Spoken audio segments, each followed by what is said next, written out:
Adnan Oktar'a 8658 il azadlıqdan məhrum etmə cəzasının verilməsinin səbəbini bilirsiniz?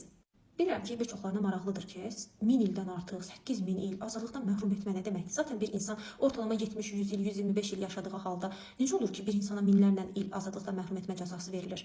Cəzanın bu qədər uzun müddətə verilməsinin səbəbi bilirsiniz nədir? Bu məhkumun şərti olaraq vaxtından əvvəl azadlığa buraxılmasının qarşısını almaqdan ötürüdür. Bu mexanizm eyni ilə Adnan Oktar məsələsində tətbiq edilmişdir.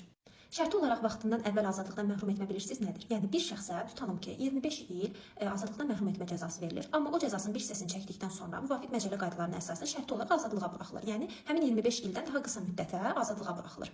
İndi Adnan Oktar'a da 8600-dən çox il cəza verilib. Yaxşı.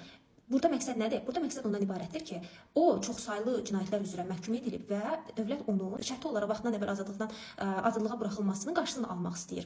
Bu məqsədlə də ona o qədər il cəza verir ki, o müəyyən bir hissəsini cəzanı çəkmədən ölsün və daha sonra şərti azadlığa buraxıla bilməsin vaxtından əvvəl.